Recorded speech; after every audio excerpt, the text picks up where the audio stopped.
Ladies, gentlemen, boys and girls, NBs, kiddos and kitties, it is time for the first presidential debate between our, wonderful Kamala Harris, not at all genocide enabler whatsoever, Democratic Party darling, and a rising nationalist of the centrist, liberal party in America versus the classic lunatic alt-righter, tried to do an insurrection, couldn't do that right either.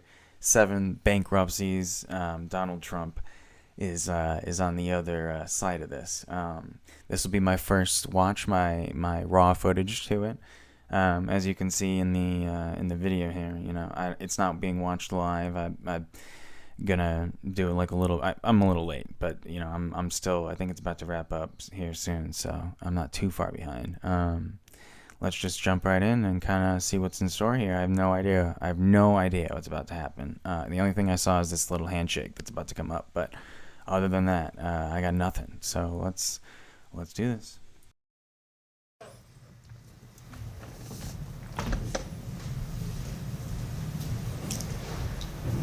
Kamala Harris. Let's have a good debate. Nice to see you. Have fun. Thank you. Welcome to you both. It's wonderful to have you. It's an honor to have you both here tonight. Good evening. We are looking forward to it. Yeah, I mean, I want to say right off the bat, that's just, that's immediately, like, I mean, look at the fucking smile on her face. Gee, oh, God bless. God bless. God bless this country. Jesus Christ. I don't know if this was intended. I must have missed that. I don't know if it was this last minute impromptu thing. But Christ, even for that, like, 5 to 10 seconds, from the moment Biden stepped down to the moment Kamala stepped up, Kamala Harris, despite being one of like the least charismatic people I've ever seen, I've been paying attention to her for a long time, way before the 2020 election and primary as well. She's kind of a goofy human being. She's a very like corporate milquetoast Democrat, and there really isn't that much like genuinely remarkable about her. There's picking a candidate like Tim Walz may signal otherwise, but I think that's more of like an optics or an aesthetics turn rather than like an actual policy turn. This is already excellent for optics for her. And she's been kind of winning on optics so far. She had that huge surge in campaign funds, like $81 million in like the first 2 or 3 days or whatever. Like that's insane. And there's going to be different reasons for that. Whether it's like the desperate American people, whether it's like campaign donors doing it through like the because there's like a legal limit that they have, and there's all different ways, all different kinds of ways they can get around that. But I'm kind of droning on at this point. It just looks good for her right away. I'm not saying that again. I'm not going to be voting for either one of these people. In was it November 5th or something like that, coming in a couple months, a month and a half, literally, maybe a little less than that. I just think that I'm going to be analyzing and talking about this from like an objective point of view, a politically analytical point of view. I'll put in my own personal views through it. But I think it's just, those are a couple of things to start off with. Let's keep going. Spirited and thoughtful debate. So let's get started. I want to begin tonight with the issue that voters repeatedly say is their number one issue, and that is the economy and the cost of living in this country. Vice President Harris, you and President Trump were elected 4 years ago, and your opponent on the stage here tonight often asks his supporters, are you better off than you were 4 years ago? When it comes to the economy, do you believe Americans are better off than they were 4 years ago? So I was raised as a middle-class kid. And I am actually the only person on this stage who has a plan that is about lifting up the middle class and working people of America. I believe in the ambition, the aspirations, the dreams of the American people. And that is why I imagine and have actually a plan to build what I call an opportunity economy. Because here's the thing. We know that we have a shortage of homes and housing, and the cost of housing is too expensive for far too many people. We know that young families need support to raise their children, and I intend on extending a tax cut for those families of $6,000, which is the largest child tax credit that we have given in a long time, so that All right, so two reasons I'm stopping right now. The first one is to point out kind of like the optics of the situation. And you can see, like, I mean, this is Kamala Harris's first. Oh, whoops. Kamala Harris's first debate of, this presidential election, she showed up late after Biden dropping out, who refused to drop out for a while. And so her team, right, very properly so, advised her these things, right? Like, have good posture, like shake Trump's hand before the election. They probably told her, like, keep your hands out, gesticulate, right? Like, keep your chin up, right? And she did not have these level of like,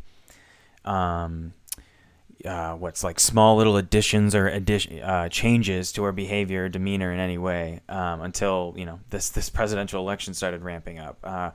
And that's because, they need to kind of have these little adjustments in order to win on the optics front, which, in my opinion, especially before this election year, Kamala Harris does not win at all. She's a very goofy human being, and not in the way that Trump is goofy. Trump is irredeemable. But this is, it's just kind of interesting to see that there's been a deliberate effort to portray herself in a different way, at least in a physicality sense. At least right off. And the other thing I wanted to say is that there is not a shortage of homes, and there are on average 21 or 22 houses for every homeless person in this country.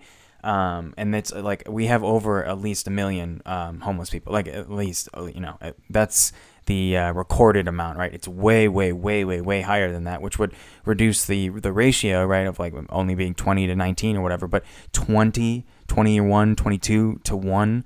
Like, that's how many homes, that's 22 million homes, right? Like, that's how many extra homes there are that for people who could have them that aren't there. And that's just talking about the actual material availability of these places. This is not including at all how, places have been like monopolizing these markets in order to control housing and drive up their rates as much as they want, because they've been able to coalesce and privatize these entities. These common needs, shelter. So, yeah, I mean, that part's just not true, but I think that's part of the narrative, the political narrative that's in America right now. The stuff with like the border, that there's this idea that there's this immigrant problem. There isn't, and I'll get to that stuff all eventually or whatever, but there's not an immigrant problem. There's just how the mainstream media and, the status quo kind of form things to kind of put it in like an abstract way, to not go too in depth of how that works, but that's how that type of stuff can happen, even though it's not true. And that's especially true as well with the housing situation. There are, we could have every single person in this country housed like cheaply and easily, but we don't, because we need to make money off of people's basic need. And America is one of the few places on earth that still does this level of exorbitant, charging for what is a basic human right. It's just despicable, and Americans have no idea. Americans have no idea how screwed up this country is. So yeah, without further ado, let's continue. That those young families can afford to buy a crib, buy a car seat, buy clothes for their children. My passion, one of them, is small businesses. My mother raised my sister and me, but there was a woman who helped raise us. We call her our second mother. She was a small business owner. I love our small businesses. My plan is to give a $50,000 tax deduction to start up small businesses, knowing they are part of the backbone of America's economy. Yeah, so I mean, I'm gonna pause it here. She might bring it up, but we'll see. But God bless politics, man. Her original tax deduction plan for small businesses was $5,000, and they amped it up again 10 times the amount of basic subsidies per every small business. Like this is the level of funds that are available to the elites of this country. It's insane that they can just, I'll just move over a zero in my policy plan, and that's and then also not mention it in this debate, because she literally just made this change within like the last few 2 weeks, when at like the DNC, for example, the policy plan, and within the mainstream media right after, they unveiled the $5,000 tax credit. But of course, $5,000 in 2024 in America is not exactly, I mean, like, it's a lot of money, but it's not exactly a lot of money. And so it would be, 5,000. What she said at the time, I'm like, what? That's like nothing. That doesn't help them. So for whatever reason, they've changed it to $50,000, which is way better, but still a problem. Because it's basically subsidizing a problem. God, like small businesses are like this construct idea, right? About like, people kind of creating their own labor and developing their own sort of ways, but that's not how actually small businesses work. They're just microcosms of cartels, and the same level of exploitation and stuff like that can happen to them. But there's just this perception, especially within America's rhetoric, especially with the Democratic Party still wielding this type of like homely family vibes. It looks like they're trying to repaint themselves as like the family values party, and somewhat successfully. It's just I just can't get over the fact that they just moved over a single zero. They could just change it by 10 times the amount. For small, like how many hundreds of small businesses can? I mean, it's great. It is technically great, but it is still a subsidy for starting up entities that don't necessarily have a strong track record of succeeding as well. For all different kinds of economic prospects that also were like these are just miscellaneous small businesses. There's these. What if they're like small business landlords? You see what I'm saying here? Like this is not necessary. It's just we see money, give it to people. It's good, because American critical thinking is not exactly strong right now. So I just think it's kind of funny that can be done so easily. But maybe she'll bring it up. We'll see. I'd apologize for these tangents, but I'd rather like share what I have on my mind and just add to this than not, and just kind of like play the debate when maybe you've already seen it or whatever. So let's continue. My opponent, on the other hand, his plan is to do what he has done before, which is to provide a tax cut for billionaires and big corporations, which will result in $5 trillion to America's deficit. My opponent has a plan that I call the Trump's sales tax, which would be a 20% tax on everyday goods that you rely on to get through the month. Economists have said that Trump sales tax would actually result for middle-class families in about $4,000 more a year because of his policies and his ideas about what should be the backs of middle-class people paying for tax cuts for billionaires. President Trump, I'll give you 2 minutes. First of all, I have no sales tax. That's an incorrect statement. She knows that. We're doing tariffs on other countries. Other countries are going to finally, after 75 years, pay us back for all that we've done for the world. And the tariff will be substantial in some cases. I took in billions and billions of dollars, as you know, from China. In fact, they never took the tariff off because there was so much money they can't. It would totally destroy everything that they've set out to do. All right, so we have Kamala Harris wrapping up her statements here. Kind of just typical corporate Democrat stuff. Nothing really too noteworthy there, rather. However, well, actually, before I say that Kamala Harris is lying about something, let me say that from the moment Trump has started speaking, he's saying nonsense. And I'm going to harp on this because even though Biden was like this blubbering, senile fool in the last one, there's this perception that Donald Trump, as long as you just like keep talking, that it's all fine and good. And that works for people who aren't like politically autistic, such as myself. But for people, that are, it doesn't, it's so obvious. He's just rambling. Kamala Harris is lying about the Trump, tax information stuff. The information that I'm coming across says like 10% raise on tariffs, 60% raises on Chinese tariffs. This is kind of in light of not just the electrical vehicle stuff with China, but also because China is becoming like the greatest nation in the history of the world, and Americans are very, very, very indoctrinated, and they have no idea what's going on over there. For example, as we know, many commodities in America, many goods in America have been created by China. That was because after the 1960s, 70s-ish, America started exporting its manufacturing jobs away to places like China, for example. And that's how you got places like the Rust Belt, which started deteriorating because the automotive industry started moving out of it, for example. And that's how stuff like that happens.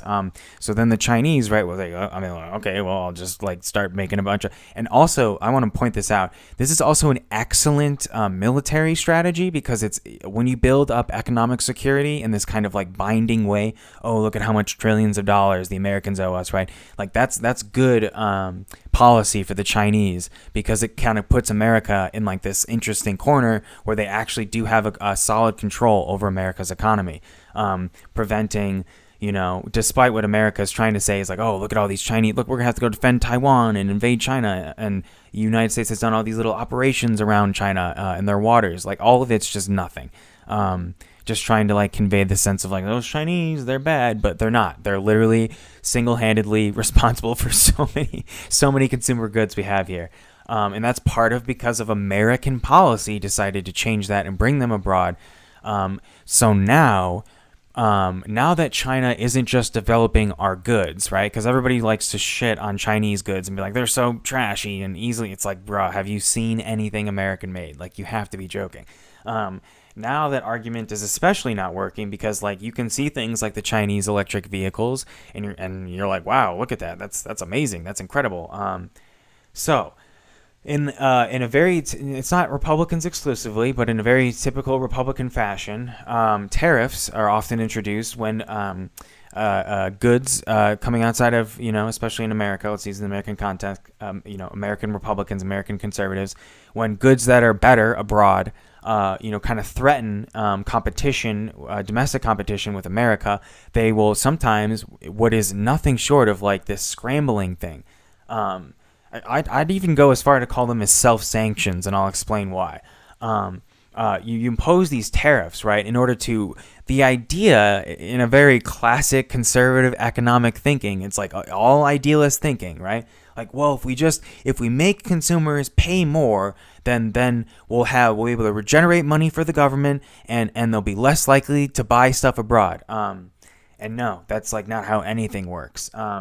If anything, it actually just increases demand for these commodities, because not just the people that live in the place that has the tariffs, but other places that may not necessarily have the tariffs, they're like, well, if America is trying to tariff Chinese electric vehicles, they must be pretty good, right? Like, that's how, you know, everyone would very naturally make that sequence of logic. Maybe not Americans, but everybody else would. And so tariffs are kind of like this, oh, you know, let's throw it on and maybe it'll help it doesn't. It always hurts the people domestically every single time. It's a self-sanction because you are deliberately economically hurting yourself under the idea that you are helping. And this is just like classic when you don't have dialectical analysis of stuff, when you don't have Marxist analysis of stuff, you have things like this, and then stuff like that's terrible that happens. I'm even looking into some of this like stuff with to see the specific numbers with Trump's tax plan, and Jesus Christ, like Kamala Harris is saying that like it'll cost Americans up to $4,000 a year from these tariffs, and I'm not coming across anything that says that. I'm seeing $1,800. You know, which from like a conservative standpoint, I can see why they would be thinking that this is a good. Oh, it's only $1,800. It's only in their minds, a small cost on the average American household. But Americans, the vast majority of them, are barely getting by right now. Everyone's like one small little accident away from being homeless, and that's been statistically proven scientifically over and over and over again. It only continues to get worse. And tariffs are like just another Band-Aid solution that doesn't work to issues like that, that end up punishing people domestically. Many times end up actually helping competitors abroad, not always, but many times, and just kind of shows that like there's a real economic illiteracy in this country, and just with like typical economic policy in general, whether it's the West or America or whatever it is. So Trump is also saying a bunch of BS. You know, like his point about how something, what was it, like we reduced our like we bought parts of their debt or something like that. Here, let me go double check 1 sec. All right, so yeah, I just double checked. Yeah, he was claiming that we brought in trillions or billions of dollars or whatever from the Chinese. But the opposite is true. China actually, I think it wasn't just Trump's administration either. It might have been once or twice during Obama's administration as well. They basically kind of like forgave not just like loans, but also debt from the United States. Whether it's not like their debt with China or their the deficit in general that they also helped buy a portion off of, to put it like in a very simple way. So no, like the direct opposite is true. And as I actually went forward a little bit on accident looking into this. So as I think he's about to bring up, like inflation was low, which is also not true. Yeah, I mean, I don't know. I mean, they're both lying degenerates, but Trump is like rapid fire, like lying and degenerate, and it's just, I don't know. I mean, Kamala Harris can be like, oh, he's being so ridiculous. I mean, he is, but like not in the way the Democrats are thinking, because he's saying many factually nonsense things. But I do want to point out that even if like everything he was saying was true, like the Democrats would be saying all this stuff as well. Like these people are not interested in actual progress and growth for Americans. They only give a shit about themselves, maintaining their own connections, status quo, all that kinds of things. And it's not at all, it's just a dog and pony show. It's just theater. And so there's like this, I'm sure many liberals are gonna be like, oh, Trump, look at how strong Kamala is or whatever. And it's like, dude, I'm in an interesting position because I have to take this seriously, even though every single aspect about it is deeply unserious, in every way. Both of these people support genocide. Both of these, people personally make sure that West Asian people, for example, die for no reason at all. And then especially Kamala Harris portrays herself as like this strong, I mean, for Christ's sakes, that like I'm speaking shirt that came out was literally in reference to Palestinian protesters, like advocating in the middle of it. God bless Jesus Christ. This country is so screwed. Oh man. Yeah. So I guess that's kind of sufficient for now. They're both lying. They're both choosing different ways to be manipulative and lying. Trump's lying about things like very, very like insane and like a complete opposite way. And Kamala's like, being like a snake about stuff. And neither of these things are surprises. So I'll stop jib jabbering, yib yab, blah, blah, blah, words, And we'll see if I can actually get bigger snippets out of here. We'll see before I just don't, stop talking for like 3 minutes straight or whatever. All right, let's continue. They're taking in billions of dollars from China and other places. They've left the tariffs on. When I had tariffs, and yet I had no inflation. Look, we've had a terrible economy because inflation which is really known as a country buster. It breaks up countries. We have inflation like very few people have ever seen before, probably the worst in our nation's history. We were at 21%, but that's being generous because many things are 50, 60, 70, and 80% higher than they were just a few years ago. This has been a disaster for people, for the middle class, but for every class. See what I'm saying here? So it's super interesting, especially during right before Trump left office and COVID started hitting things up. A lot of Trump's policies ended up actually like the tax cuts in 2017 ended up hurting Americans already. And then infamously or famously, right, like, a lot of the necessary government intervention when the economy was like starting to collapse, frankly speaking,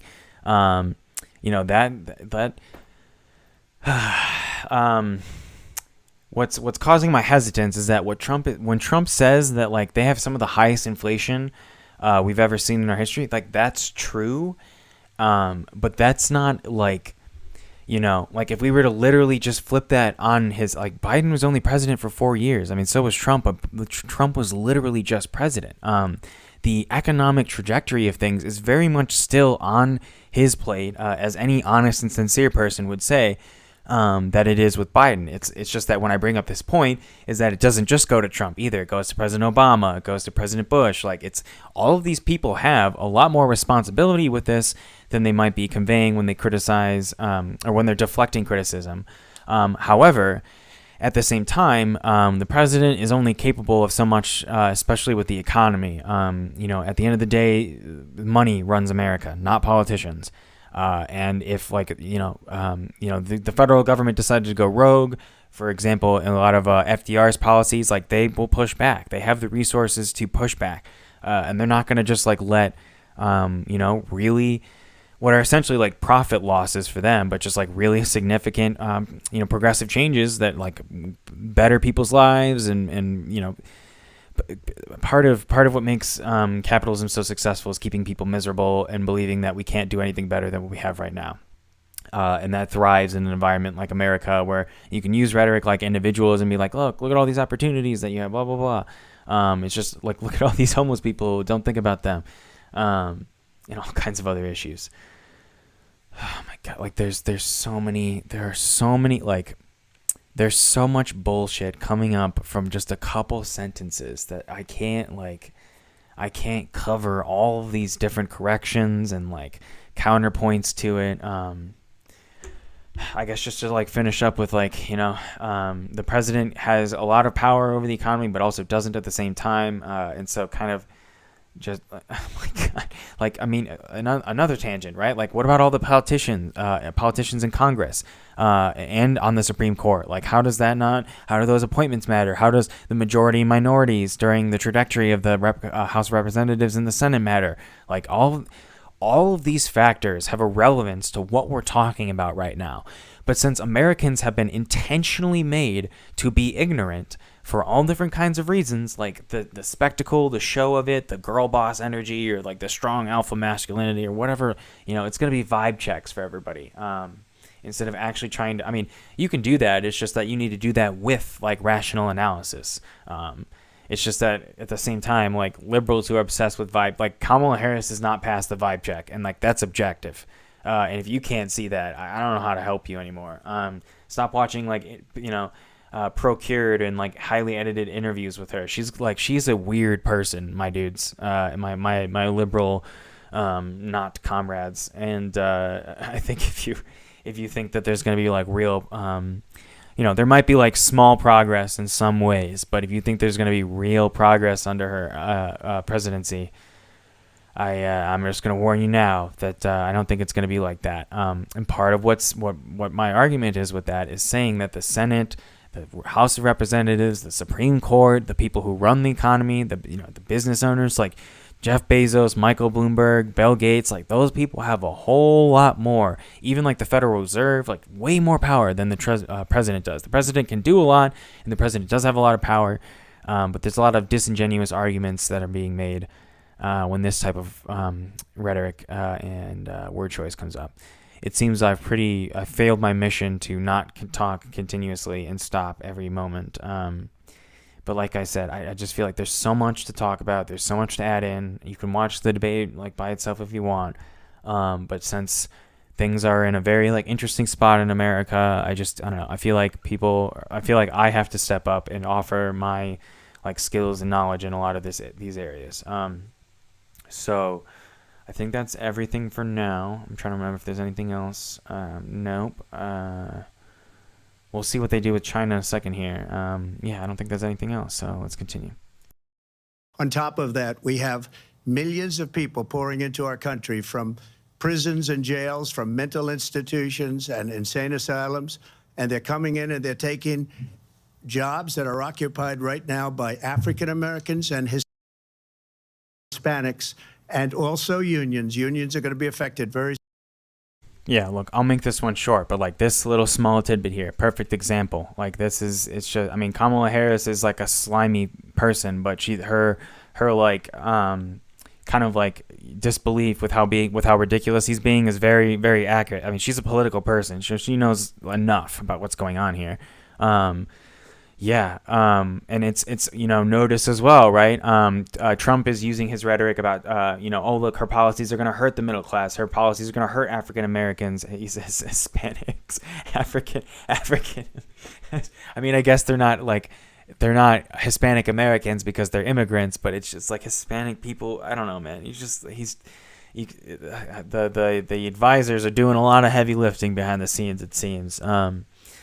And yeah, you can tell that Trump's starting to kind of take back that position. That I mean, Trump is like insane and racist and only helps like majority white people for sure. But the reason that he is changing and making these points out, right? Because it's like, why would a bunch of like racist white conservatives in the South or racist white people and then just white people in general, white supporters of Trump, care about like immigrants and You know, like, why would they care that Black Americans are getting screwed over by jobs and Hispanic Americans are getting screwed over by immigrants coming in or whatever? Like, they only care about like what's happening to them. They're not gonna, you know, that's the woke minority. Like, you know, this is a complete turn from just a few years ago when, you know, apart from like a couple like appeasements to some communities that might have had some popularity with him, he really kind of stuck mostly with the white working class people. That's his strongest demographic. But now that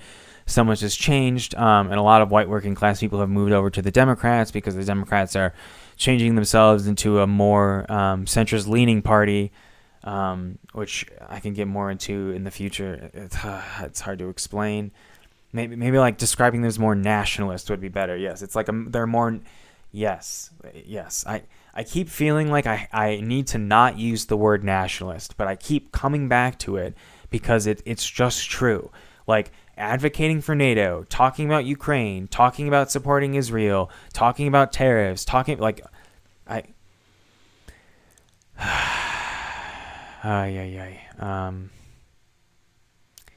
there's just a lot of BS here. Look, you know, they're gonna say what they're gonna want to say. Just the point is with Trump and immigration and you know how white working class people aren't gonna care, right? They're focused on like their own lives, understandably, that anybody else is, right? But they're not gonna, these points aren't gonna work with them, right? These points are being brought up to win points with certain communities, specifically Black American men and Hispanic American men, which seem to be one of Trump's rising demographics. Again, all of this stuff is happening because advisors and analysts behind the scenes are telling these people to do things. This is highly calculated, highly strategic, highly schemy, you know, like moving their little fingers together like Dr. Evil. Like, that's what these people are doing, 100%. So please do not get swept up in any of the optics of it, as it very successfully does a lot of times. He's making those appeals, appeals to those communities to try to win some of those people over because there might be some room there for people to come over. Hence why you see the Democrats as well talking about border control, right? Which has been one of the most interesting. Kamala Harris said 4 years ago, not only did she say 4 or 5 years ago, like, oh, Trump's so bad, like he's so racist, everybody's welcome here, everybody can come here. Literally like 2 or 3 years later, she's like, yeah, don't come here. Like, no, do not come here. And then literally 2 years later after that, the Democratic Party has an official platform plan of building the border wall, which they were complaining about 8 years ago and saying was insane. I mean, it is insane. It's insanely xenophobic. It's ridiculous. It's not where fentanyl problems coming from. The immigrants are not the problem. White people are committing the vast majority of these crimes that are often being weaponized in these but the issue has become so, you know, like too big to fail or like too far gone in America that Democrats are just going to adopt to it because they don't have a real spine and they're just going to adopt to whatever they need to. And so they're unironically, we're going to be contributing God knows how much money to a border wall that doesn't help, that doesn't work, that's not going to stop fentanyl from coming in. Like, this isn't red herring. And any of y'all that it's like, we need the wall. Like, I'm telling you personally, like, you're being lied to. Like, it's not that you're an idiot. Like, that's not your fault. Like, they are lying to you. This is not going to help you, even if this was a real problem, which it isn't. It's just being made to be so because it's what you see in the media. It's what you see the politicians talk about. It's election season right now. Yada yada yada. So yeah, that's why Trump's appealing to that. I literally 5 minutes. I was like, I'm gonna try to make this short again. No, it's super long again. Whoops. It's just, you know, it's just kind of weird. The presidential election this year has been, you know, like you know, the Democratic Party is becoming like more nationalist and xenophobic. And the Republicans are like opening up to more like demographics, but it's all still like the same reactionary like insanity. They've even completely thrown like the family value stuff out the window, because I mean, they tried it with like JD Vance's criticisms of like Kamala Harris being like a cat lady or whatever. I mean, like, it doesn't work. Like, you just pick Tim Walz as a VP candidate, and Tim Walz is like your classic American dad. Like, it all just falls out the window. That gets thrown out the window rather. Or falls, whatever works. So yeah, I I don't know. There's so much to talk about. Feels like a good dose for now. That's why you have Trump talking about specific rhetoric with that. That's why the Democrats, that feels enough for now. If it's all over the place, I apologize. This is all riffing, kind of like off the cuff. And this is the first time I'm seeing the debate as well. So, sorry if that's a problem, but we should be okay. Let's continue. Very soon. And you see what's happening. You see what's happening with towns throughout the United States. You look at Springfield, Ohio. You look at Aurora in Colorado. They are taking over the towns. They're taking over buildings. They're going in violently.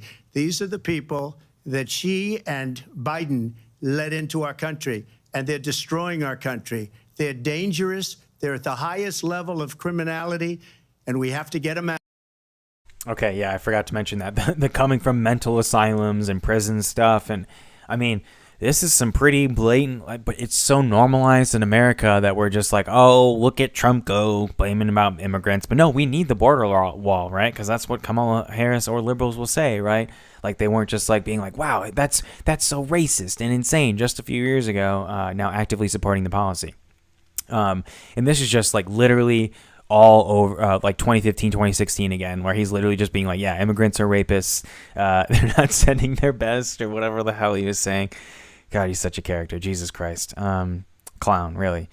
Yeah, that's just like straight up like racist, xenophobic garbage. And imagine thinking that Americans are sane, for example. Especially last time I checked, a certain individual who attempted to take Donald Trump's life away was not necessarily an immigrant or a person of non-white origin. Very much a very young, like a young white man, working class person who was not healthy. Attempting to kill him. As opposed to like Biden or Kamala or something. Kind of interesting there, but I guess that part doesn't really matter, right? It's just brown people, scary, weird, coming from the border. Oh, they have such good food and they speak like Spanish or whatever. It's spooky. I don't have much to say other than that. It's just kind of gross.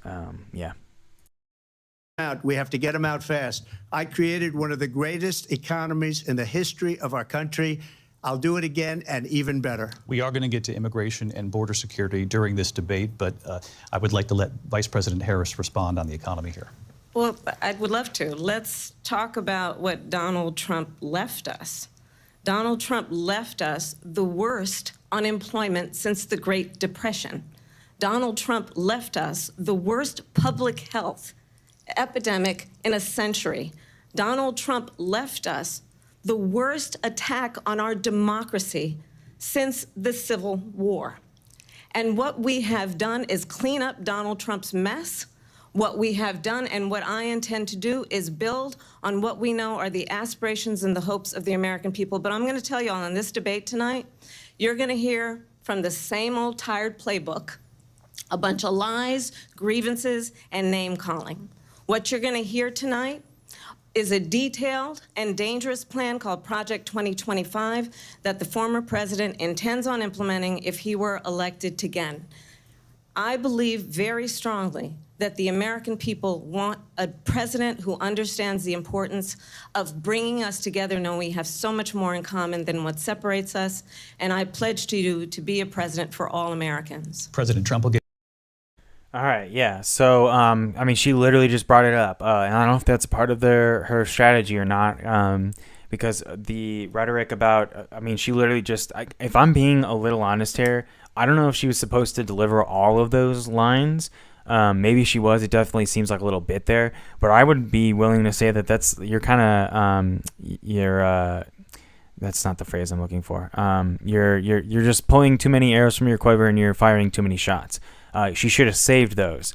But what I do like is that that's a good strategy. Like calling out these things in a grand way, in a very accusatory way. It can rile Trump up. It's a good one-liner. It's like these really glaring sentences, and it matches Trump's energy of being wild and insane and saying all this stuff, and kind of puts it into a little bit of a check situation. But however, exactly like I was saying just a few moments ago, all of these, just like Donald Trump, Donald Trump left us the worst, like pandemic in a century or whatever. Like, how is that? I mean, like it was like he definitely made things bad. For example, like he took away, the Trump administration got rid of an Obama era plan right before Obama left office. He made a disease prevention plan, famously with Fauci. I'm pretty sure. I don't know if it was right before he left office. It was during his terms.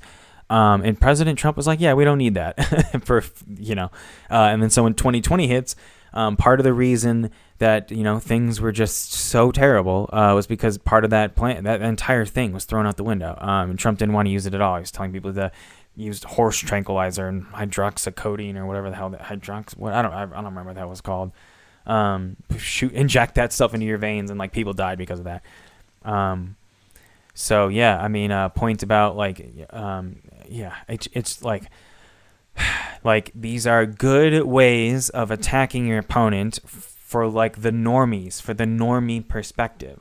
And since the vast majority of Americans are normies, I guess that's gonna work, right? But like, if you're literally just like, if you have like 3 IQ points, you're gonna be like, why are they attacking each other for these things that they're like very closely aligned on? They both had like a lot of influence on, the policy differences and the legacy and the era with Kamala's with Biden's and Trump's with Trump's, right? Like these are not, they're kind of like swinging with a lot more weight than they actually have. Hence why also that she shouldn't be dropping those like one-liners so easily. She should have been cooking a little bit. It just goes back to my point. Like I don't know. We'll see what happens in November, but Kamala Harris's like political instincts are like very mid, if you ask me. They could be maybe they'll improve, but I'm just not. I don't know. I'm like not very impressed. I mean, Trump has abysmal political instincts as well, but even sometimes like his fascist and populist tendencies, like crowd riling and stuff like that, can work a lot. But the heavily filtered Kamala campaign with her image is just very, God. Like I was watching her like hug this woman who was crying the other day, and it's so creepy. It's gonna be okay. It's gonna be, and like keep saying it, and oh God, it's just creepy and weird. I don't know. We'll see. We have like this air, all of us in America, that like because Trump is now potentially going to be the president again, that like all hell's breaking loose. All exactly like 2020 all over again, right? Trump's attacking and to some extent he is, okay? Like, this is not a person who is like good for the country, but by any means, for sure. He literally tried to have a coup, like unironically. Like, what do you want me to say? Like they even though it was like hilarious and pathetic, it was still, and like that's just one thing. So there's like a very real fear there that thing becomes warped into like, oh, like Trump's so crazy and weird, he says stupid stuff on Twitter, like just put a liberal in the presidency and I want to go back to my brunch, and I think that's like a really large portion of liberals who act and think like that, but they don't want to admit it, because the truth is, exactly like I was saying, the Biden and Trump administrations had very, very similar situations where, I mean, in a similar trajectory in the past, like Republican presidents tend to like reduce, they have tax cuts, they give like business subsidies and stuff like that. And then the Democratic president comes in and like makes small little, like government intervention policies or, it could be small little things that kind of like correct the course a little bit, but they ultimately at the same day have the same foreign policy, the same economic policy, like it's just the culture war issues that really signal any difference between the parties anymore. And that's really just shown by like the economic. I mean, Kamala Harris's economic policy plans are Republican economic policy talking points. Small business stuff, first-time home buyers, right? Like the border, right? Like what is this? The 90s? I don't know what's going on there, but there's way more Republican stuff going on there, and Trump is more embracing more inclusive rhetoric that's not just to non-white people, because I think Trump kind of like, Trump is like this glaring like thing, like Trump is very much a product of America. He's like a symbol or an idea of like a lot of America's worst parts. Not to say that the Democrats are any better for a second. And so that type of idea for people, they're like, well, we don't really like want that. We want to get rid of that. They kind of rely on, any person who's especially like moved away from that, and as a lot of people get more politically engaged because they're like, what's going on? Why is Trump such a maniac? And they become more liberal and they care, but they don't care enough and correctly. That's kind of how that like obsession starts. How people get distracted with that kind of stuff, even though everything's remaining the same. And so like these two parties are becoming way more similar day by day. It's just let's just keep going. Give you a minute here to respond. Number one, I have nothing to do, as you know, and as she knows better than anyone, I have nothing to do with Project 2025. That's out there. I haven't read it. I don't want to read it purposely. I'm not going to read it. This was a group of people that got together. They came up with some ideas, I guess some good, some bad, but it makes no difference. I have nothing to do. Everybody knows I'm an open book. Everybody knows what I'm going to do. Cut taxes very substantially and create a great economy like I did before. We had the greatest economy. We got. Yeah, I mean, again, all lies, like not true. The tax cuts were very, very bad. They were bad back then. They weren't. Economic advisors were saying, don't do this back then. They did like this, again, all typical lies, not unique to Trump, but very Trump-like, just constant lying, nonstop, like not even trying to like make things, like just saying blatantly false things. I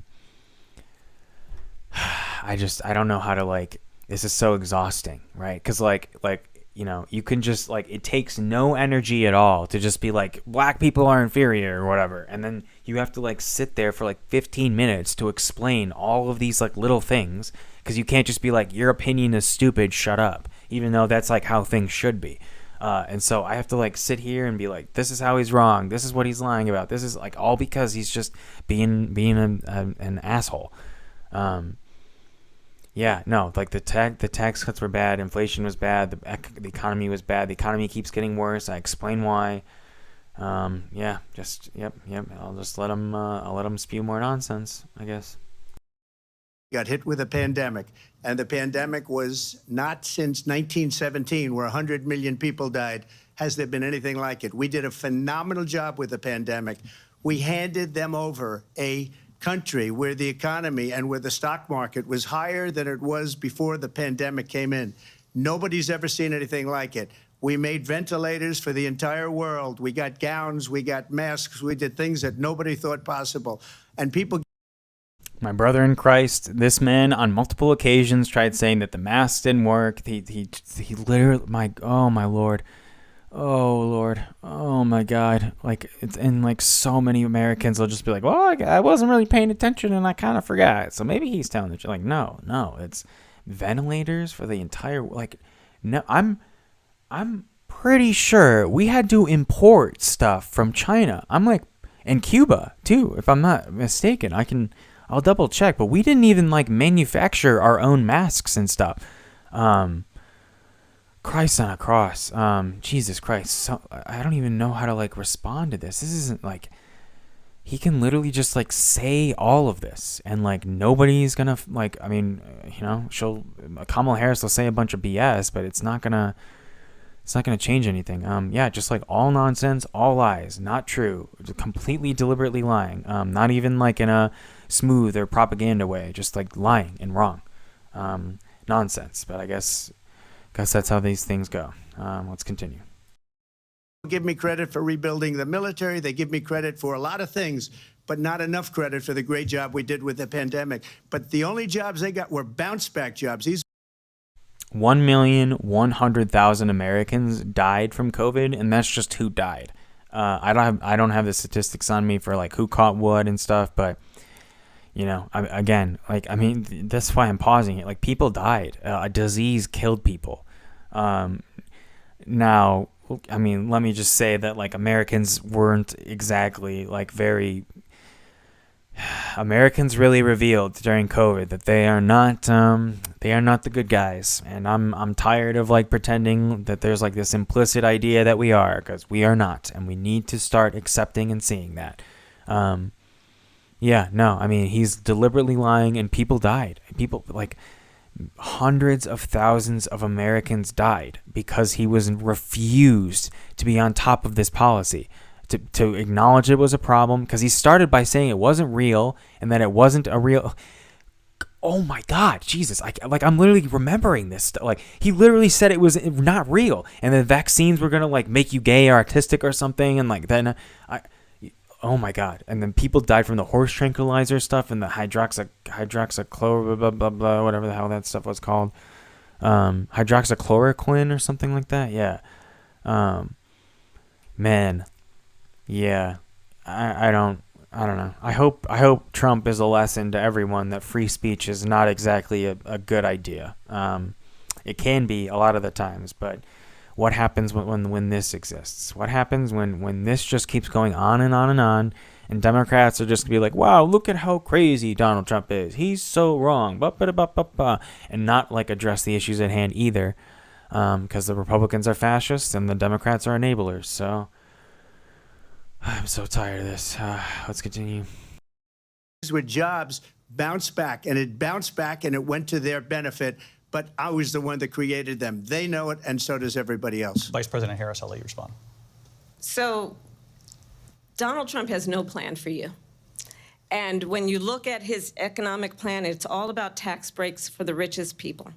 I am offering what I describe as an opportunity economy, and the best economists in our country, if not the world, have reviewed our relative plans for the future of America. What Goldman Sachs has said is that Donald Trump's plan would make the economy worse. Mine would strengthen the economy. What the Wharton School has said is Donald Trump's plan would actually explode the deficit. 16 Nobel laureates have described his economic plan as something that would increase inflation and by the middle of next year would invite a recession. You just have to look at where we are and where we stand on the issues. And I'd invite you to know that Donald Trump actually has no plan for you because he is more interested in defending himself than he is in looking out for you. All right, so let's address the two things here.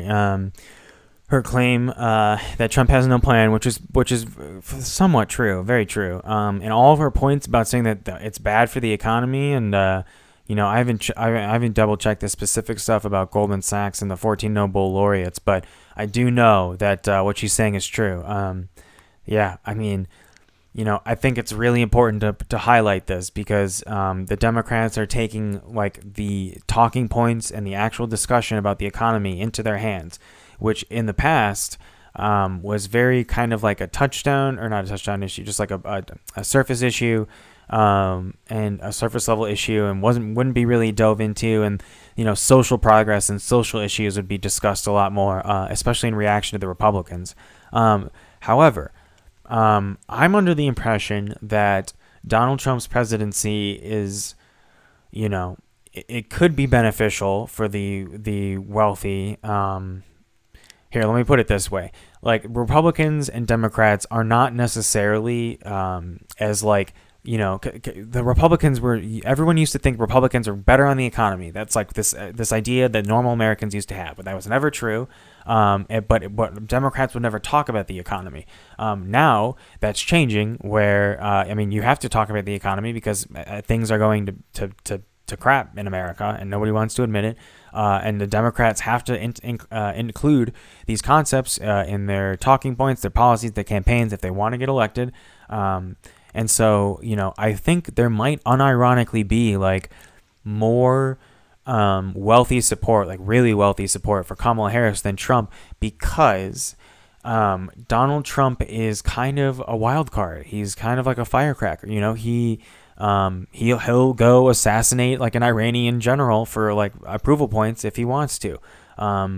We know that he's had like lost connections. People have bailed out on him. Right wingers have been kind of turning on each other for a while. So I don't think it's impossible that, as I mentioned, like the more right wing turn, the more nationalist turn that the Democrats are taking is actually, kind of within the scope of what the wealthiest of this country actually want. However, what I don't like, how do I put this?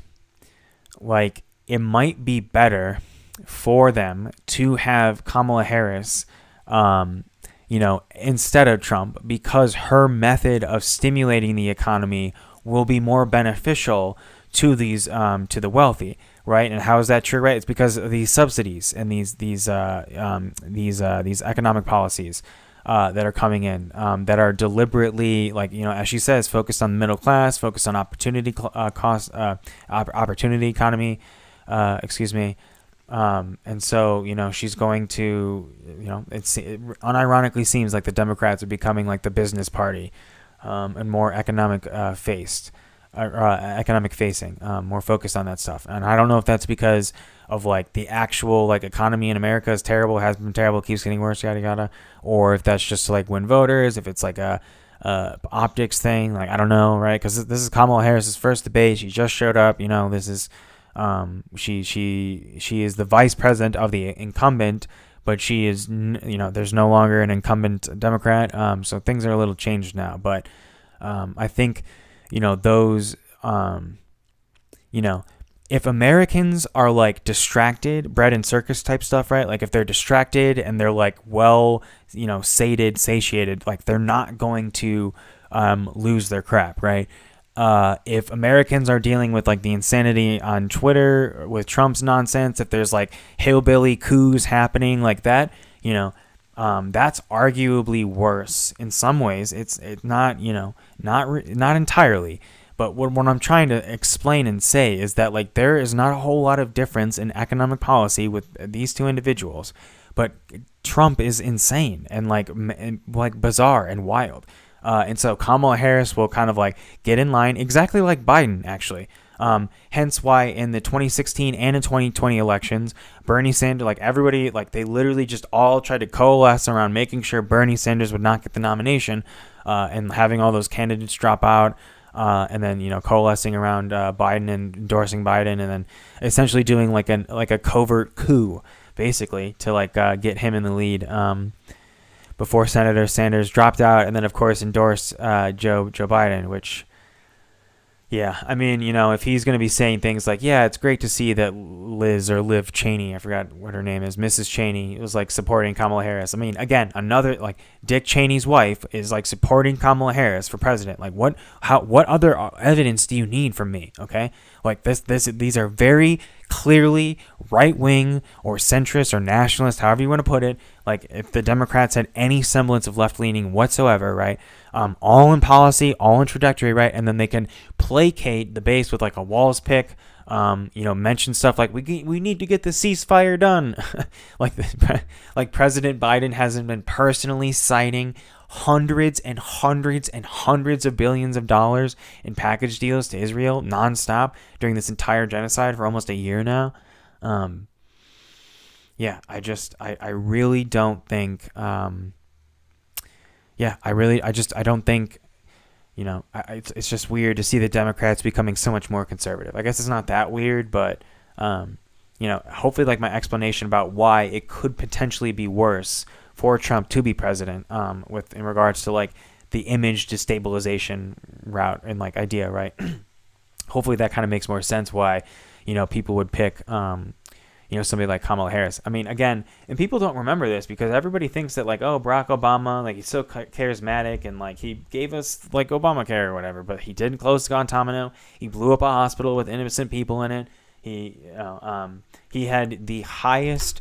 He had the highest donations out of any presidential candidate in history, from the wealthiest of the wealthy. He was literally the most bought out candidate in U.S. history, like literally. I don't know how else, like at least for the campaign donations, right? I don't know how to explain to people, like liberals are not left. There's nothing left about liberals. Like they are conservatives. They're basically fascists that don't hate black people, right? They love the idea of more women in the military, right? Like more female war criminals, right? Like again, because that's what Kamala Harris is going to be. Like all of you. Any black American, any woman that's like listening, especially American woman that's listening to this, Like, I'm telling you that, like, this is going to teach you firsthand that there is nothing fundamentally different about who is in that position and who is running the show. It's about working people versus like all the people who have the freaking money. And it's that simple. It's that binary, right? Not to say that stuff like racism isn't and sexism isn't important. That stuff's real and exists. But like the idea of no war but class war, like that's true. And the more and more you guys like lie to yourselves and think that that's not true, like you're just gonna keep getting people like Kamala Harris who, I mean, Jesus Christ, like I don't know. She's a competent human being. Like Biden is not. Biden is melting. Trump is like an insane child who's like on Adderall all the time or something. Like she's an unironically competent human being. Like things could actually get more dystopian under her presidency. But since Donald Trump is like the person who's in the running against that, like it's very, when you compare the lesser evils, right? Which again shows just how evil, like everyone admits like, oh yeah, they're both evil. Like just pick your less evil. Like you understand, you all are admitting that they're evil, right? Like, yeah, who cares, right? No, nothing else is going to work out. Just put in the black lady and it'll be fine. I wish it was that simple. I wish things were that, that easy. I wish stuff like that worked, but I'm telling you, like, there's the oppressor would not be so powerful if they did not have those amongst those the oppressed who supported them. And like the black face of imperialism, for example, is like a concept. Like these are real ideas. It's not fun. Like I don't like knowing and saying, like, I'm a white straight guy. Like I don't like saying that like black Americans are capable of fascism too. Like that's not fun. I don't want to be around talking about this kind of stuff.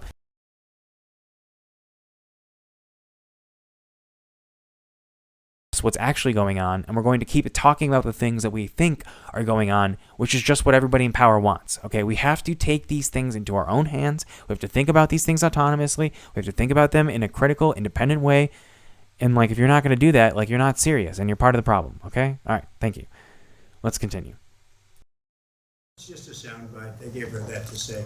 Look, I went to the Wharton School of Finance, and many of those professors, the top professors, think my plan is a brilliant plan. It's a great plan. It's a plan that's going to bring up our worth, our value as a country. It's going to make people want to be able to go and work and create jobs and create a lot of good, solid money for our country. And just to finish off, she doesn't have a plan. She copied Biden's plan, and it's like 4 sentences, like run, spot, run.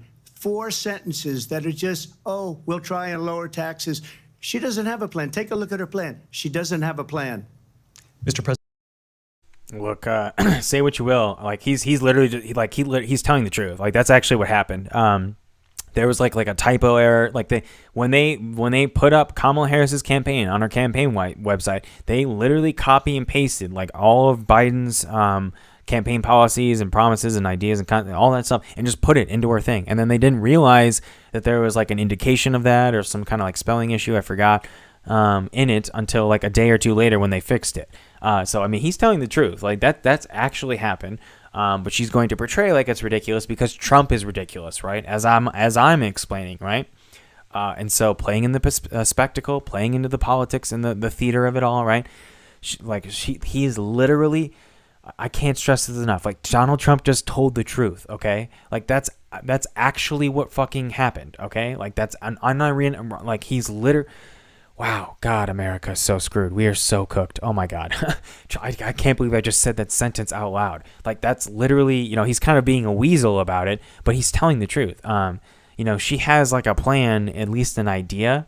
And when Kamala Harris says that he doesn't really have a plan, I mean, he does. And they both are lying that they both don't have a plan because they both have crappy plans. They both have plans, but they're crappy. And like Trump's is more anemic. But it doesn't mean Kamala Harris's is like any less like, degenerate.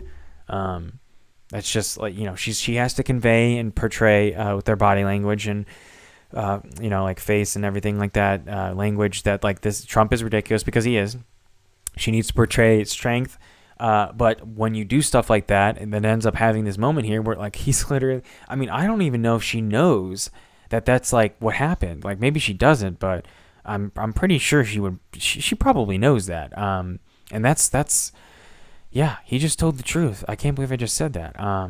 But she's gonna claim that, I mean, I guess we'll see, right? Let's see. President, I do want to drill down on something you both brought up. The Vice President brought up your tariffs. You responded, and let's drill down on this because your plan is what she calls is essentially a national sales tax. Your proposal calls for tariffs, as you pointed out here, on foreign imports across the board. You recently said that you might double your plan, imposing tariffs up to 20% on goods coming into this country. As you know, many economists say that with tariffs at that level, costs are then passed on to the consumer. Vice President Harris has argued it'll mean higher prices on gas, food, clothing, medication, arguing it costs the typical family nearly $4,000 a year. Do you believe Americans can afford higher prices because of tariffs? They're not going to have higher. Yeah, I mean, I literally just brought some of this stuff up earlier. Like, that the tariff increases, how it's going to harm the economy. They're referencing what they've been talking about as well. It's a strangely proactive question coming from the mainstream media. It's wow. Do they have a pulse, a real heartbeat? Is that actually happening right now? And Trump's going to claim it's not true, but it is. Every as I explained earlier, tariffs are not good. They're not. Nobody wins with this stuff. The people who win with tariffs are the people who have the tariffs inflicted on, because they're just you're artificially increasing the worth of our product because you are scared about competition. I should have brought that up as well. Everybody's casually talking about tariffs like tariffs aren't very, the traditional idea of a free market, because the traditional reactionary idea of a free market is there can't be any regulation in government, but that's not really what that idea is. Even Adam Smith didn't think like that at all. But what tariffs are a highly regulated, that is direct government economic policy intervention. Period. There is nothing free market about that whatsoever, because the free market would, in their idea and their philosophy, would naturally create the best product. And look at how good the Chinese products are. I mean, after all, American imports and commodity goods are so often made by Chinese, right? It's just yeah. Let's just continue because a lot of the stuff I already said. But yeah, let's see what Trump pulls out of his butt here.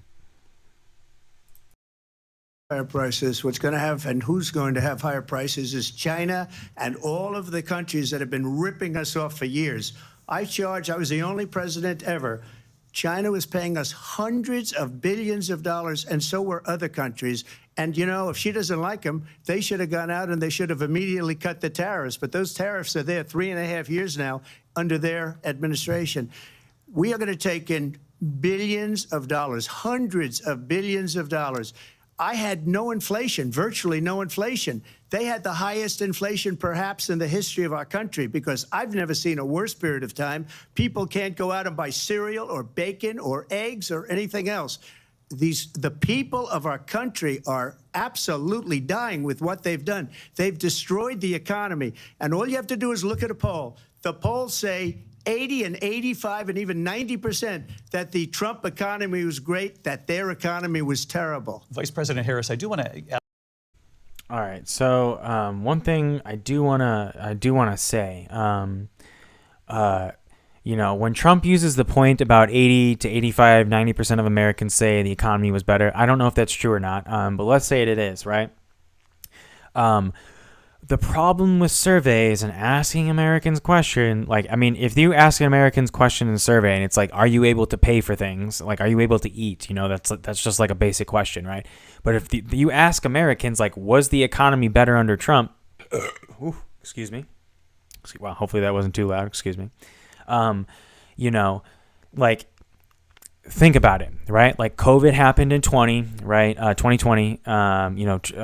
Donald Trump went into a very strong economy right after Barack Obama, and then had what Americans think was a better economy because of Trump. Because after COVID, right, America, we had the single greatest wealth transfer in American history during COVID, and the wealthy doubled the amount of wealth that they have over that wealth transfer over that 2-year period, and that was during all of those I mean, again, like all of that stuff happened under Biden's presidency. Like he could have been more, I mean, he's probably too old and incompetent, but if he wasn't, he could have been more proactive about that, stop that stuff. But again, Democrats aren't really interested in that kind of, real change. As I was saying, like Americans don't know anything. Okay. They're very, very, very, very, very, very dumb. Okay. And I'm not like happy to talk about that. Everybody's so mad. They're like, oh, that's so mean. That's so mean. You're hurting my feelings. Like, oh yeah, bro. Palestinians get genocided, but like Americans' feelings were hurt. I guess we should stop what we're doing to make sure we care about it. Like, no. Americans are stupid. They are the dumbest people on the earth. Fact, proven. So many different ways you can point this out, okay? If you have a problem with that, help me change it, okay? Don't take it out on me. Don't blame me. Don't yell at me. I'm the one trying to change that. I want everybody better, okay? I'm not alone, but I'm one of those people. And if you want that too, join my side. If you're not, shut the hell up, okay? Because we are. We're very, very, very, very, very, very, very, very stupid. We are so stupid, it should be considered a crime, okay? And I'm telling you this as a politically autistic person, all right? And like that's just my political knowledge of the situation. Like, man. Okay, so yeah, talking about polls and stuff, that's not always good. And so yeah, I mean, when they're gonna have like this little bickering probably the whole time about the economy, but these were 4-year presidencies. So much of what caused the economy to be worse under Biden was a lot because of Trump, but it was also because of Biden. Again, the president has only so much power, as I was saying earlier. This is just insane and nonsense.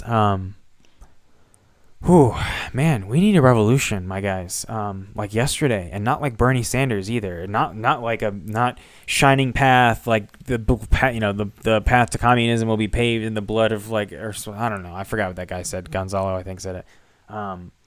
Shining light, shining path. I can't even remember the organization. I got a lot to memorize still. But we don't need to go full like Stalin war communism or anything like that. But we need a revolution. We need to peacefully occupy places within legal parameters. We need to write a new declarations, ideas. We need to organize ourselves and build something new and better, because this is what we have. These are the two people who we can do best right now and in 2020. For the most powerful position in the history of the world. The president is arguably the most powerful person in the history of the world. It's not like they can do whatever they want, but they are arguably the most powerful person. And this is the best we got. Some people might be sold that Kamala Harris is like, oh, she's like actually like kind of competent and might be good. Again, you all thought that about Biden in 2020. You all thought like Joe Brandon, put him in, what a great guy, Uncle Joe, oh, it's just like Obama. He's just like a nice old grandpa guy who cares. And it's like, no, you're being you're being sold a product. You are being sold the product of a Democratic presidency. And they are going to market to you, and they are going to market to specific demographics, because this is a country built on profit and money and capitalism. Bitch, cry, moan, kick, scream, whatever you want. I don't care. I don't care. Deal with it. Suck my dick. That's how this fucking country works. And until we address things like that, you're going to continue getting these... I don't even know what to call this. Like, it's a debate, a name, and it's a pissing contest. It's a dick measuring contest. Yeah, it's just nonsense. I don't know how else to call it. The president said there, because the Biden administration did keep a number of the Trump tariffs in place. So how do you respond? Well, let's be clear that the Trump administration resulted in a trade deficit, one of the highest we've ever seen in the history of America. He invited trade wars. You want to talk about his deal with China? What he ended up doing is, under Donald Trump's presidency, he ended up selling American chips to China to help them improve and modernize their military, basically sold us out, when a policy about China should be in making sure the United States of America wins the competition for the 21st century, which means focusing on the details of what that requires, focusing on relationships with our allies, focusing on investing in American-based technology so that we win the race on AI, on quantum computing, focusing on what we need to do to support America's workforce so that we don't end up having, on the short end of the stick, in terms of workers' rights, But what Donald Trump did, let's talk about this, with COVID, is he actually thanked President Xi for what he did during COVID. Look at his tweet. Thank you, President Xi, exclamation point, when we know that Xi was responsible for lacking and not giving us transparency about the origins of COVID. President. Okay, like any person who thinks I'm insane for Kamala Harris being right wing, like you're illiterate. If you can't like I don't even know. I'm speechless right now. Like this is like it's the same thing as like we need the most lethal army and military in the world from the DNC speech. This is wow, man. So like we've got all different kinds of layers of BS here. We got anti-Chinese stuff. We got xenophobia stuff. We have the part about Trump selling the microchips to the Chinese government was true. That did happen. But the stuff about China lying, oh my God, I can't even talk about this. I'm gonna get so mad. China lying. Ooh, yep, I'm starting to get mad. China lying about where the origins of the virus came from. Let's say that that's true. Okay. Was the American government quite open and like fluid about everything that was going on? Was Donald Trump really on top? Was Donald Trump not just Donald Trump, but also Biden and the liberal administration, liberal politicians, were they just shining beacons of spreading information, making sure people were okay, healthy? Like no. Okay, she's using anti-Chinese sentiment, and that's been manufactured with consent in this country. Over the last few years, because of all the reasons I've mentioned earlier in the video, or in previous videos, depending on how I cut this up, to help elucidate. Oh my God, I'm like what the reason I'm so mad about this, and I get mad about this too when people criticize Trump for increasing relations with the DPRK. People call the DPRK North Korea, but that's not what it's called. And if you're mad that I'm getting mad about properly calling names, and I don't suppose we can stop calling us the United States of America, right? Because we're not united. This is not a state. It's a crap hole. And America, this is an indigenous land. This place used to be called Turtle Land, or Turtle Island, excuse me. So I don't want to hear that argument, ever, at all.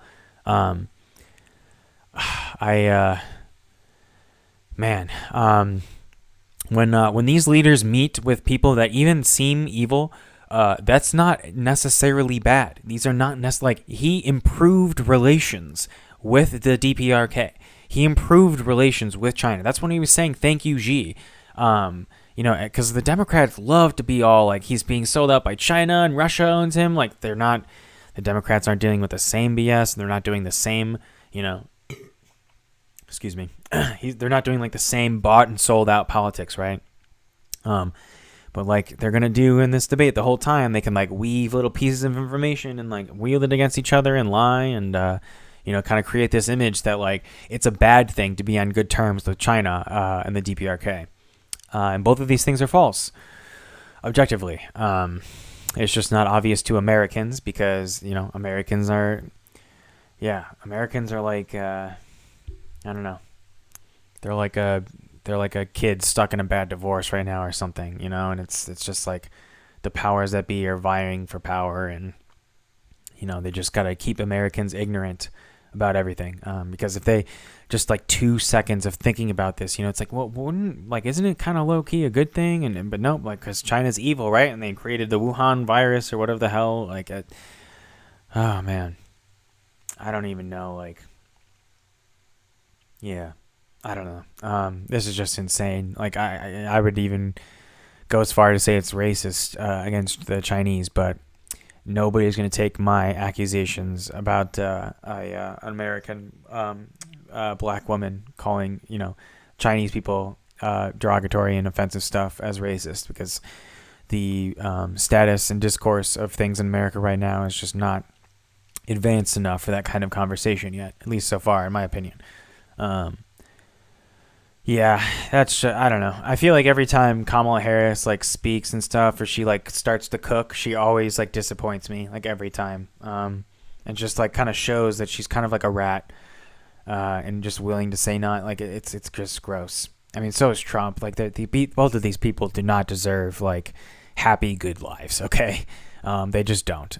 And maybe Trump's worse, but when she gets to the presidency, she'll fit that bill inexcusably. I don't know. I just hate to see this stuff right now. We need to be, if a pandemic, if COVID round 2 shows up, as a lot of these signs start pointing towards, we need to be like in nothing but complete agreement and working together with the Chinese, period. And the same thing with India as well. America is one of the top 5 most populated countries in the world. I forgot which position it is. I think it's 3. And then obviously China and India. I think China has more, right? Or is it India now? China might have slightly more, but it's 1.3 and 1.4 billion or something like that for each. So these are places that can very, very, very, very, very quickly, spread virus. Spread virus and kill people. A lot of people like to point out the Chinese lockdowns that happened and wow, look how dystopian and crazy that was. But the Chinese actually had things under control. They had everything under control. They were on top of their shit. They locked stuff down. A lot of highly populated areas in East and Southeast Asia already use masks because they're already highly populated and air pollution stuff and other reasons, whatever. They have that for a courtesy reason anyway. So for those first 3 months, I think they had nothing. It wasn't until the West, who didn't take it seriously, Western democracies, the global North, did not take it seriously. Maybe the Japanese did, for example, but I don't know specifics about that enough. But when it comes to white people countries like America, I don't know how bad it was for my European and Canadian cousins, but as America, as we all know, Americans were mask, commie, woke, agenda, freaking, just petulant children, aging, petulant children, 320 million of them. No, there's this perception that we have to be nice, that we have to act like we are the good guys, that I'm supposed to sit here and baby Americans who haven't been complicit in all kinds of things that are going on. Okay, there is a limit to your empathy here, mine empathy included. We can't go and invade places in the Middle East, destroy everything, and then when planes get flown into our buildings, Americans give Pikachu face, and then they commit another genocide for people who were not at all guilty in it whatsoever, at all, in any way. It was the Saudis who set up the whole thing. And we installed the Saudi government, who is also not doing anything we want, even though we personally set up that country a while back. They're kind of going rogue and doing whatever they want with their oil. Not that we would talk about that. Not that anybody knows about that. Not that we would talk about it. This is kind of a huge tangent. Again, sorry for these tangents. It's just this is so much more than just, a couple pieces of lying and a couple corrections need to be made, This entire thing is a sham. And in my personal opinion, in my perspective, I feel like if I don't explain to you why, you're not going to see what I'm seeing. You're not going to see what other Marxists in America or whatever around the world are seeing, right? Especially if you're not a Marxist or a left-leaning person in general or whatever. It's just kind of gross. It's just gross to see a lot of this stuff. Trying not to do these tangents is just kind of hard not to go off about different stuff. I'll stop. I'll shut up now. Let's continue. President Trump, I'll let you respond. First of all, they bought their chips from Taiwan. We hardly make chips anymore because of philosophies like they have and policies like they have. I don't say her because she has no policy. Everything that she believed 3 years ago and 4 years ago is out the window. She's going to my philosophy now. In fact, I was going to send her a MAGA hat. She's gone to my philosophy. But if she ever got elected, she'd change it. And it will be the end of our country. She's a Marxist. Everybody knows she's a Marxist. Her father's a Marxist professor in economics, and he taught her well. But when you look at what she's done to our country, and when you look at these millions and millions of people that are pouring into our country monthly, where it's, I believe, 21 million people, not the 15 that people say, and I think it's a lot higher than the 21, that's bigger than New York State pouring in. And just look at what they're doing to our country. They're criminals. Many of these people coming in are criminals. And that's bad for our economy, too. You mentioned before, we'll talk about immigration later. Well, bad immigration is the worst thing that can happen to our economy. They have, and she has, destroyed our country with policy that's insane. Almost policy that you'd say they have to hate our country. President Trump, thank you. Yeah, I want to see where this goes first, because these Marxist stuff, like, oh, what's that, Marxism? That's true, by the way. Her father is. He's an intellectual. He's a Marxist. Kamala Harris is not. And not only that, but she is not the only prominent Democrat who has that exact same situation. Pete Buttigieg's father is also a Marxist, and he also became a neoliberal shill, despite that upbringing. So, and there might be one other person, but I'm forgetting who it is. Yeah, I don't know. I want to see where this goes first, because now that we're bringing in the Marxism word, now I'm perking up, right? Like, ooh, here we go, right? Where's this gonna go? But let's see what we've got in store. Lindsay? I want to turn to the issue of abortion. President Trump, you've often touted that you Wait, what? We're just gonna move on? were able to kill Roe v. Wade. Last year, you said that you were proud to be the most pro-life president in American history. Then last month, you said that your administration would be great for women and their reproductive rights. In your home state of Florida, you surprised many with regard to your 6-week abortion ban, because you initially had said that it was too short. And you said, quote, I'm going to be voting that we need more than 6 weeks. But then the very next day, you reversed course and said you would vote to support the 6-week ban. Vice President Harris says that women shouldn't trust you on the issue of abortion because you've changed your position so many times. Therefore, why should they trust you? Well, the reason I'm doing that vote is because the plan is, as you know, the vote is, they have abortion in the 9th month. They even have, and you can look at the governor of West Virginia, the previous governor of West Virginia, not the current governor, who's doing an excellent job, but the governor before. He said the baby will be born and we will decide what to do with the baby. In other words, we'll execute the baby. And that's why I did that, because that predominates, because they're radical. The Democrats are radical in that. And her vice presidential pick, which I think was a horrible pick, by the way, for our country, because he is really out of it. But her vice presidential pick says abortion in the 9th month is absolutely fine. He also says execution after birth. It's execution, no longer abortion, because the baby is born, is okay. And that's not okay with me, hence the vote. But what I did is something for 52 years. They've been trying to get Roe v. Wade into the states. And through the genius and heart and strength of 6 Supreme Court justices, we were able to do that. Now, I believe in the exceptions for rape, incest, and life of the mother. I believe strongly in it. Ronald Reagan did also. 85% of Republicans do. Exceptions. Very important. But we were able to get it, and now states are voting on it. And for the first time, you're going to see, look, this is an issue that's torn our country apart for 52 years. Every legal scholar, every Democrat, every Republican, liberal, conservative, they all wanted this issue to be brought back to the states where the people could vote. And that's what happened. Now, Ohio, the vote was somewhat liberal. Kansas, the vote was somewhat liberal, much more liberal than people would have thought. But each individual state is voting. It's the vote of the people now. It's not tied up in the federal government. I did a great service in doing it. It took courage to do it. And the Supreme Court had great courage in doing it. And I give tremendous credit to those 6 justices. There is no All right. I got a couple. Looks like we got 4 points for this one.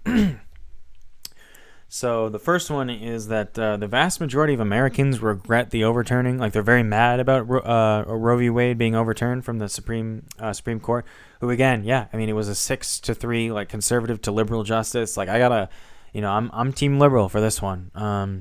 Like, it's clear, this is just straight up like reactionary garbage. And slightly more sensible people, not necessarily sensible, slightly more sensible people, voted against it. But all these conservatives, 3 of whom were Trump appointees, were like, yep, just get rid of it. And now the vast majority are not, maybe it's not the vast majority, but it is at least a simple majority of Republicans regret the overturning. And that's not just because, it's like bad, like materially, because then, like, white rich people have a daughter who, like, got pregnant from, like, a high school boyfriend and they need to get an abortion. But they got to make sure that they can get an abortion in their state, but those like poors in the South, they should be allowed to do it, because again, that happens all the time as well.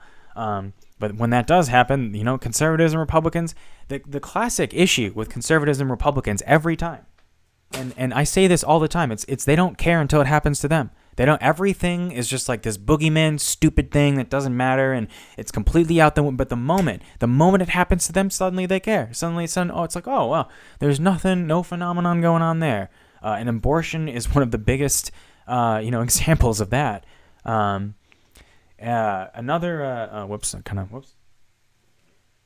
threw my notes to the side while I'm about to start a rant. All the stuff Trump said about the abortion policies with the Walz-Harris campaign and Biden, not true, none of it. No, like I have never heard of like a ninth month or like third term like abortion. Do those even happen? Like, is that even real? Like, I feel like if it does, it's very rare, right? So these are like exceptions are important, but now they should be the norm, right? That's kind of insane. And it's all nonsense. None of it's true. Just because Kamala Harris is like a snake doesn't mean, and not in a good way. Okay, small tangent. Snakes are amazing. Okay, snakes snakes, spiders, right? These animals get a bad rep, and they help. They're out here helping, and everybody looks at them. They're like, look at those spooky guys. And I'm telling you right here, they're not spooky guys. All right, snakes are just slimy, slithery noodles. Okay.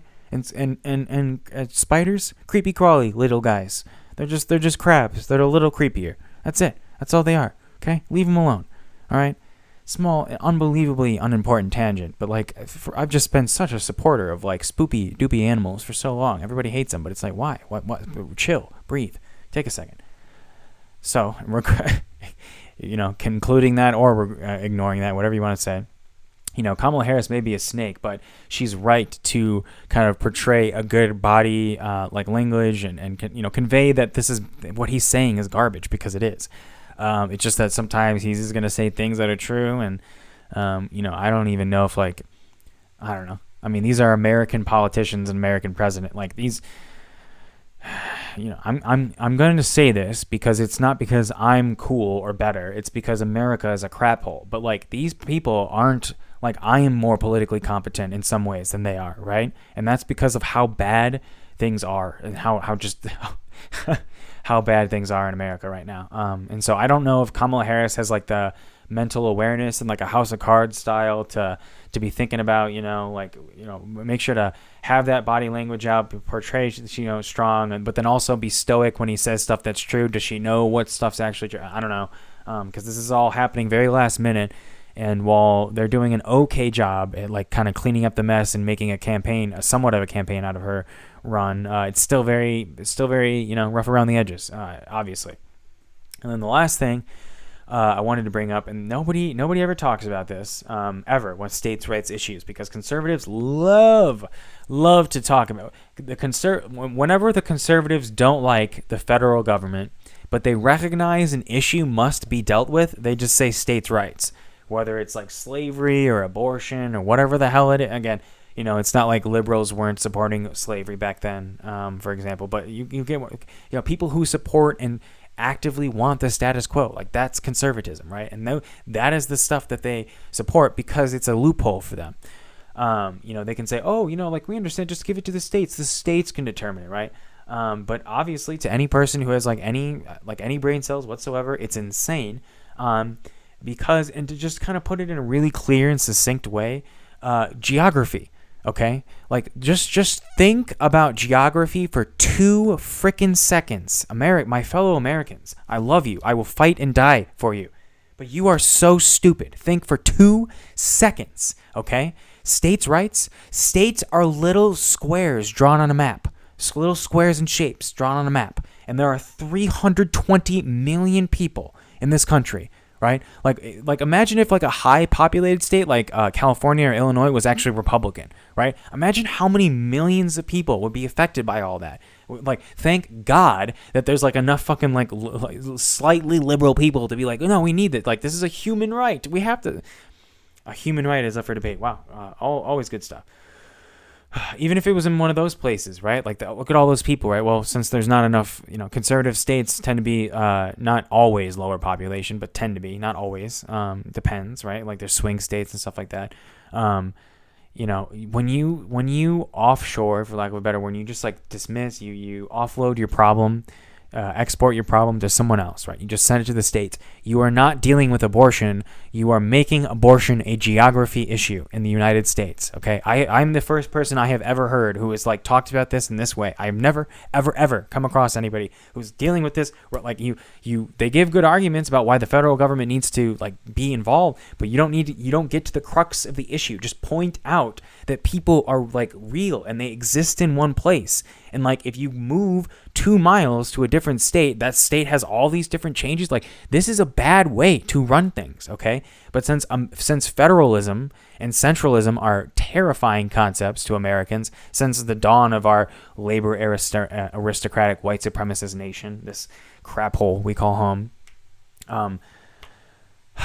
man, dude, there is so much nonsense here, okay? And just the fact that like I have not heard many, if any, people at all just describe this in this way, that like you are in a place in the United States of America, okay, and if you just like accidentally born in Alabama or Mississippi instead of like Illinois or California, like that's it. You have to drive 3 hours away for or you just have to bring a child into the world, right? And again, yet another aspect, right? Because the Republicans love to talk about, the life of the baby, the life of the child, but they are nowhere to be found when that child is born. They are nowhere to be found when that child is born. They are so concerned about controlling women's bodies, but the moment that child shows up, it's commie agenda, socialist, liberal, we can't provide for them. We can't give them resources for their school. We can't. No. Okay, shut the fuck up. Okay, and think about your decisions for 2 seconds, because children are going to be brought into this world in conditions that those people, their parents, are literally like, I don't know if I can do this. Do I need to get an abortion? Okay, that is the state. That is how insecure the nation is. And conservatives are just like, well, they're murdering a baby because I said so, and they have to get, it's not Southerners exclusively. Southerners don't deserve that dislike these days. Can you tell I'm a Northerner? I'm from Illinois. It's not just Southerners, but the conservatives. Like, guys, we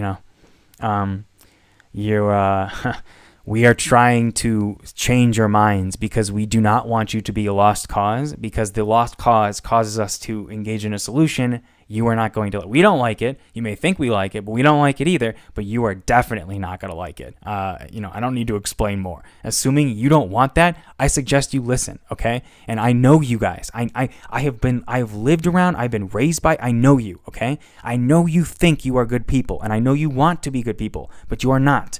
Your positions are bad, and they are toxic, and they corrode at the way we have and try to run things. And I'm telling you, like, yes, the Democrats are like terrible and evil, but if you run to the conservatives and Republicans for a single second, just like eating that crap, you're like, with a shit-eating grin, like you are not any better. You're worse than Democrats. Okay, that's how bad you are. That's how bad it is. We need to just like address these things and clear the air and just say this. And if this is going to cause problems, I don't know I don't know how to help you. I don't know what you want. You don't deserve to be babied. You're not special. If Palestinians are going to get genocided because Israel needs like places to build houses, like I think you deserve a little bit of like shaming. I think you can handle a little bit of like mean sentences. Deal with it. These children don't have resources. None of the Republicans are focused on, okay, we need to make sure abortion goes away, but then we're going to set up policies for all this. No, because that would show intellectualism in the Republicans, wouldn't it? In a way that liberals don't have often, like at all, but at least they try sometimes. There's nothing. There's no thought process in that policy whatsoever. And now we've had ectopic pregnancies across the nation. We've had... Oh man, oh my God. And like, I'm just a man. Like, this is like, I'm not even a woman. Like, this is a completely, it's not that it doesn't affect me. It's just that like, I don't have like the lived experience of like feeling that indignation. This is all just from my personal experience and thought and looking at it. And this is what's going on. This is what happens when we just fucking say shit and like just move on and act like it's all hunky dory. Okay. Your thoughts and opinions and actions have consequences. They affect people here, and more, in my opinion, more importantly, they affect people abroad. Okay, and Americans love to call themselves this place of the immigrants, but we sure love, doing everything we can to people that aren't American or aren't Western or global Northern, doing whatever we want to them, especially if they're like black or brown. It's just insane. It's bad policy. It's bad thinking. States' rights issues in general, right? Like this is.